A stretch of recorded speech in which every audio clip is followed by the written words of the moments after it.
What is enlightenment? Anybody want to say? This, I'm not gonna talk off of the chat, so okay. You might want to write it down for yourself. Okay. Then the second question is, what is intimacy? What is intimacy?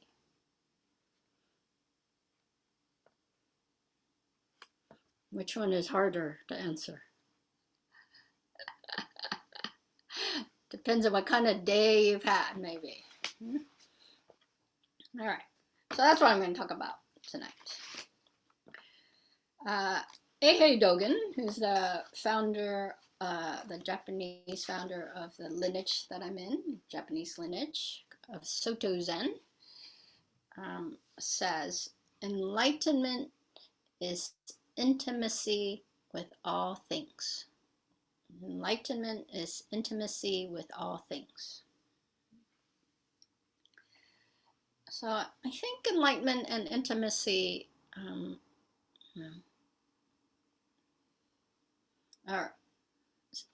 has parallels when we answer those questions or when we ask those questions. I will say in Zen, we like to say that the question is more important than the answer, or to be able to hold the question is really useful.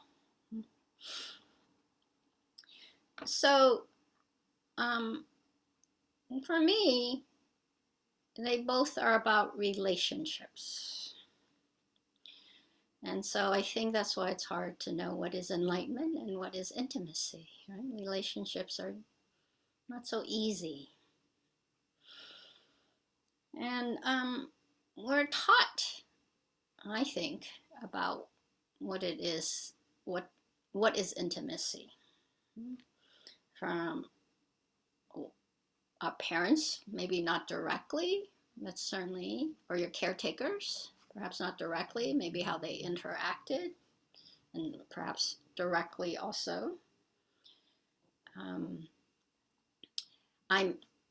Vietnamese American. I came from Vietnam when I was younger, and I know with my girlfriend Deb, I was telling her that a Vietnamese kiss, when I was first adopted by Caucasians, they do that, and I was like, oh, disgusting, right? I mean, when in Vietnam, you do that when you're like in, a sexual relationship or that kind of intimacy, but and not even, but in Vietnam, the way to kiss is to like smell the person.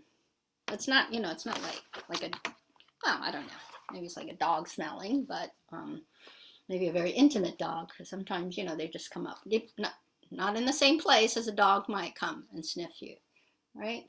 So smelling on the kind of the face, right? Like we put our cheek to each other and just kind of smell other person. And I feel really intimate. Sometimes now my girlfriend and I, we just smell each other. And, she has a very distinctive Deb smell, for sure. I can pick it out in a crowd. And of course, we learn from our friends and our social circles, on TV, and movies, and the media. And a lot of time we're taught the shoulds of intimacy, and also the hierarchy of intimacy. I don't know about you, but I feel like I learned that the love kind of relationship is a higher intimacy for adults. And then maybe our family, intimacy with work or coworkers, your community, maybe not even that. Maybe for some people, these days, maybe for some, your dog or your pet or your support animal. Actually, now that I think about it, my girlfriend is very intimate with trees. She literally likes to, not just hug them, but put her forehead and communicate with them. So I think she's okay with me saying that. So there's a lot of shoulds also, and teaching about what is enlightenment. And of course, in terms of the three jewels, or the three refuges, it's Buddha, Dharma, and Sangha. When we practice, we're supposed to be very intimate with that.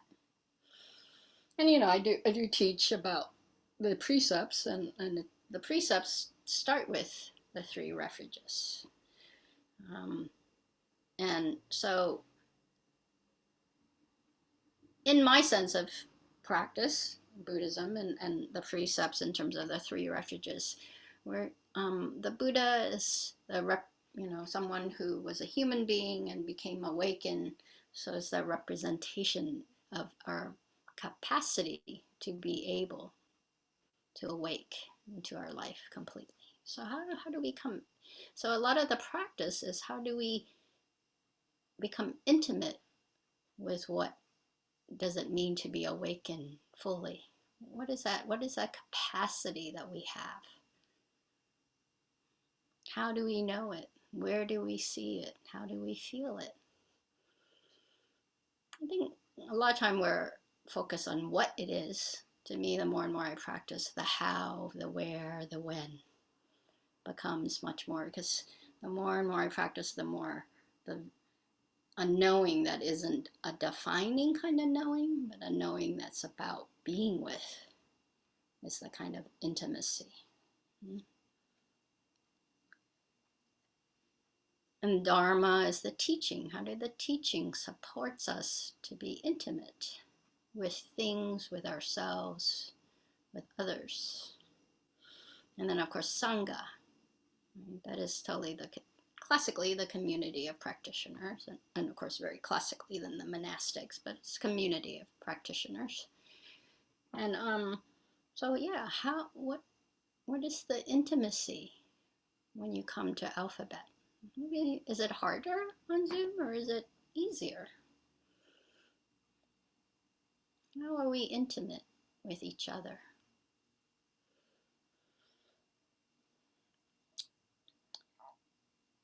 Sometimes I think to know something is to talk about what it is not. So I would say intimacy is not these things. Intimacy is not fantasy. That's why we practice to actually know what things exactly are. What is the sensation you're experiencing? What is the emotion you're experiencing? What is the thought you're experiencing fully? And the way they, interact for sure. But not so much about our ideas about things, our concepts of things. And I was thinking that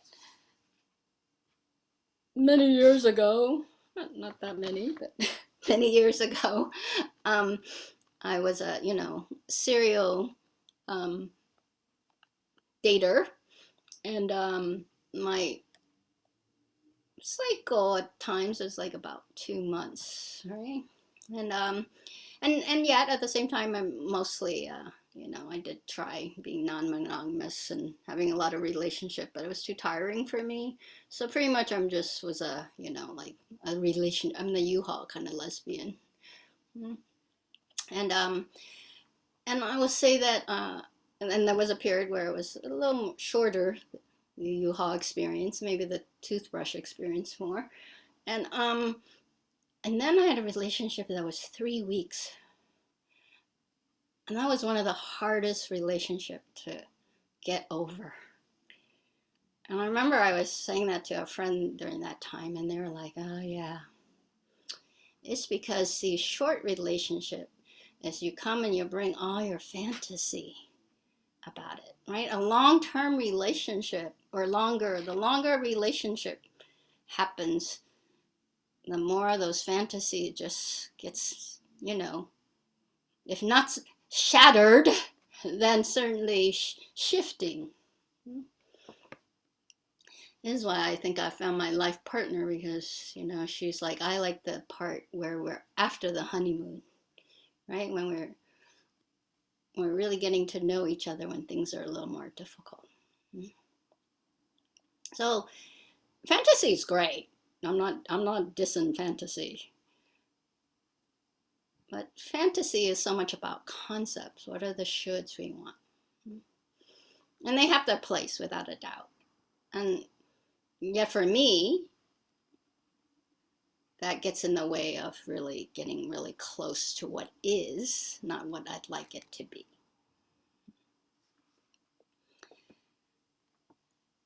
And then I think the other thing about so we're talking about it in terms of enlightenment, or what we come to practice.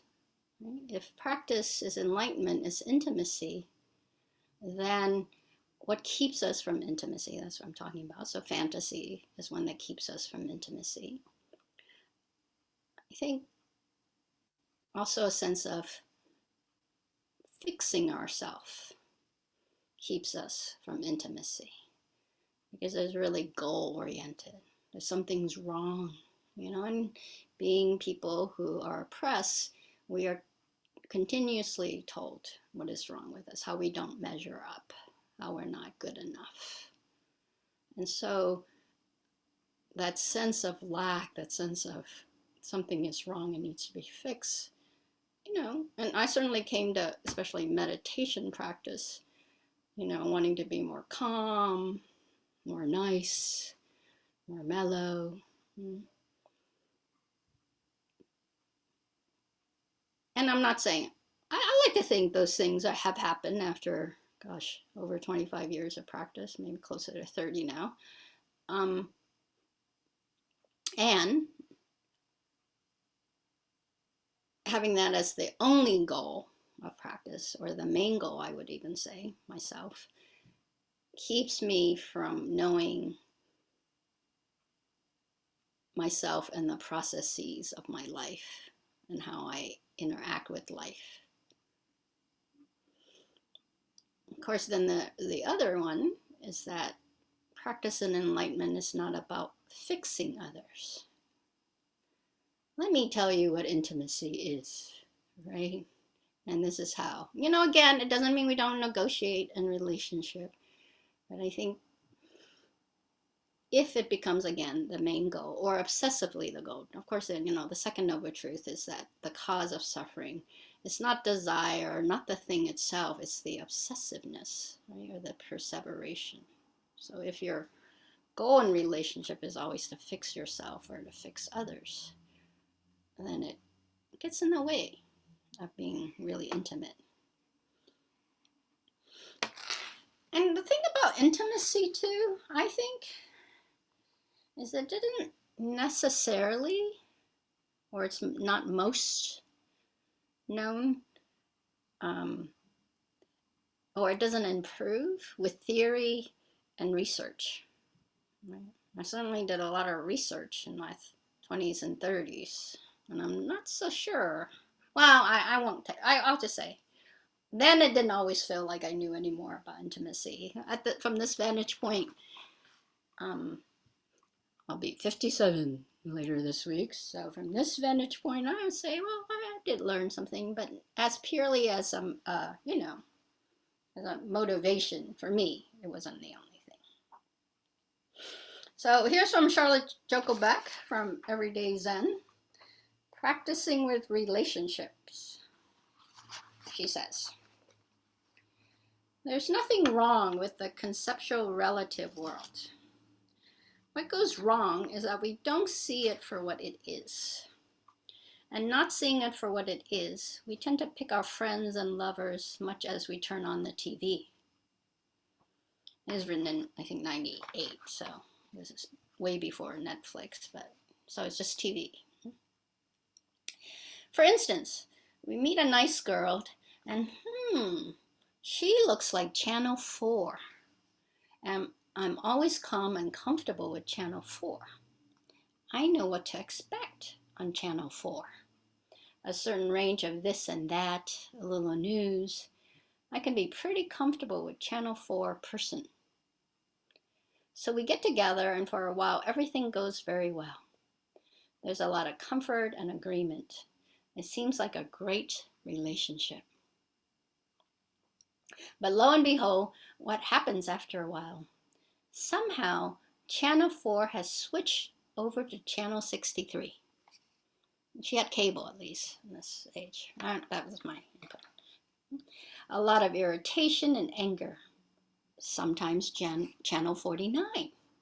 All dreams and fantasies. And what am I doing during all this? See, I was pretending to be just a channel 4 person. But no, it seems I like to spend a lot of time with channel 33. With childhood cartoons, mostly about my dream prince or princess. And then I have other channels like channel 19, gloom, depression, and withdrawal. And sometimes, just when I'm into gloom, depression, and withdrawal, she's into fantasy and light. That doesn't fit very well. Or sometimes all the channels seem to play at once. We have upsets and a lot of noise, and one or both of the partners fight or withdraws. What to do? We are now in our usual mess, our usual scenario, and we have to try to fix it, don't we?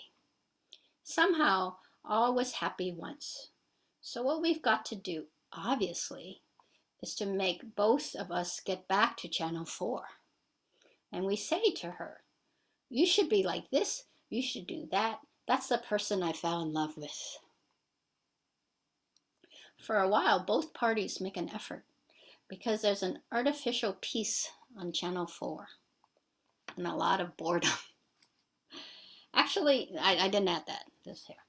Actually, most marriages look like this after a time. We'll say relationship. Somebody said you can tell who in a restaurant is married. Okay. It's the couple who won't talk to each other. These days they'd be on the phone at the same table. That's my input. It's interesting that the question nobody asks as the channels become confused is, who turned the channels on? Who is the source of all this activity? In a way, there's nothing wrong with the channels. But we never ask who turned on the channels. Who turned the channels on? Who turned our acts on? What's the source? This is the key question to ask. If we don't ask this question and the suffering gets bad enough, sometimes we just leave the relationship and look for a new channel 4. Because if we like channel 4s, we tend to keep picking them. And this whole scenario is true not only for intimate relationship, but at the office, on a vacation, or anywhere. This is what we do. After a number of these unfortunate episodes, we may begin to look at the whole picture of our life. Once in a while, a rare, lucky individual really begins to examine this whole question of what he's doing with his life and begin to ask the basic questions. Who am I? Where did I come from? Where will I go? Sometimes, very sadly, we may realize that after living with someone for a long time, we have never met them, have never known them. I did this for 15 years. Some people live out a lifetime and never meet. Their channels meet once in a while, but they never meet. Then we may be fortunate and encounter a great teaching. And in the Buddhist tradition, the Buddhist teaching says, it completely clears all pain. This is the truth, not a lie. We may not have any idea what this means, but if we are among the lucky ones, we may begin an intelligent practice in an effort to understand the teaching. Intelligent zazen, that's the Zen word for meditation. Intelligent zazen means making a subtle shift constantly, step by step, first from the grosser level to the more subtle, and to the more subtle, and to the more subtle. Beginning to see right through what we call our personality, this one that we've been talking about. we begin to really look at the mind, the body, the thoughts, the sense perceptions, everything that we thought was ourselves. So to me, enlightenment, like relationship, is best known through engagement, not doing, through connecting. So what supports that?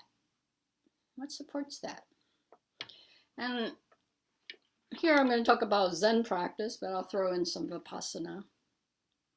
I think one thing in Zen that we really practice with is we practice intimacy with space. When we enter a Zen temple, there's a gate. It opens at the crack of dawn. I can guarantee it. 3 o'clock to be specific. Right? And then it closes at 9. So you enter first the main gate. Right? And there's a garden. Right? That's where people interact, the Sangha members.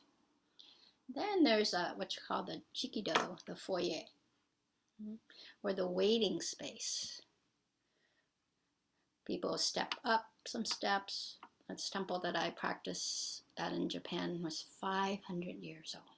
The wood was like polished by all the years of feet and literally us cleaning it every day.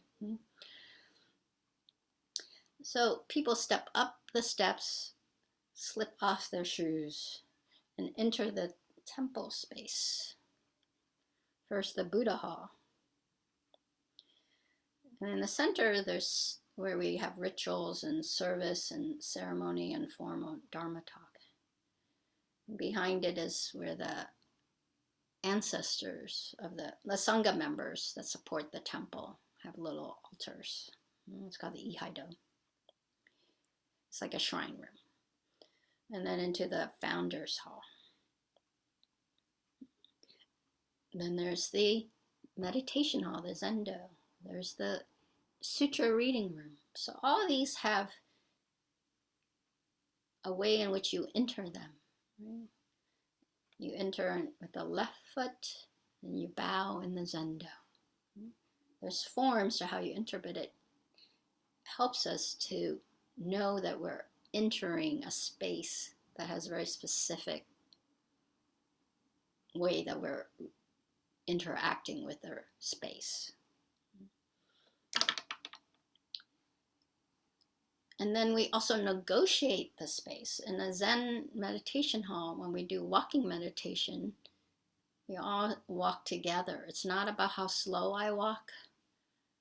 It's about how do we keep the same space so that we are all kind of walking to the right, kind of not quite circumambulating, but in a quadrant. So there are 4 quadrants, right? So it's very much in relationship with the space and each other in this space.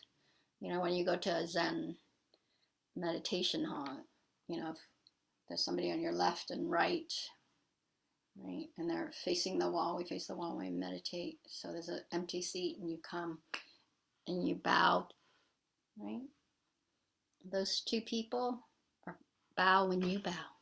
Because what we're saying is, I'm here to bow to practice, and they're saying, oh, we acknowledge that you are here practicing with us. And then the person going to sit down, we turn around and we bow to the room, because we're bowing to this whole space that we're all enacting, awakening together. All the people in the room in the moment. And then if it's somebody sitting across the hall and facing out, like a teacher usually, then they bow to you, right? Some of it's culture, but a lot of it's just really this acknowledging of this space as where we're enacting awakening together.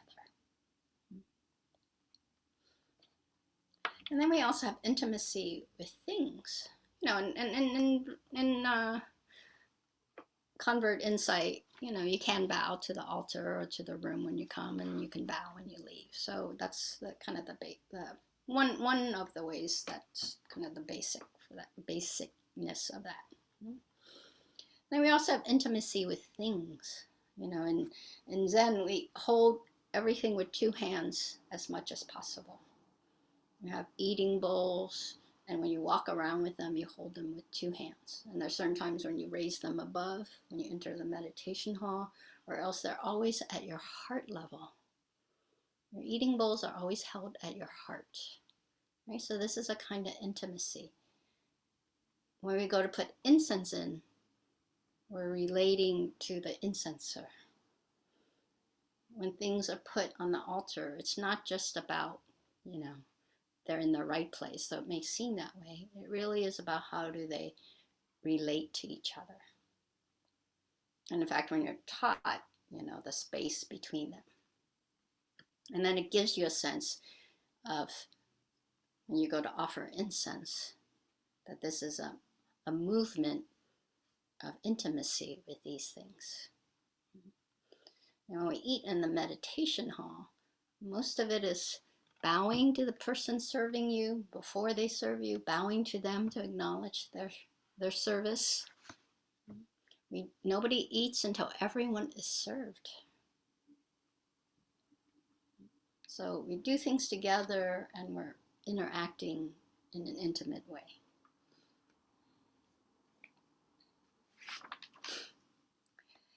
Of course, then intimacy with others, with yourself. That's true of meditation.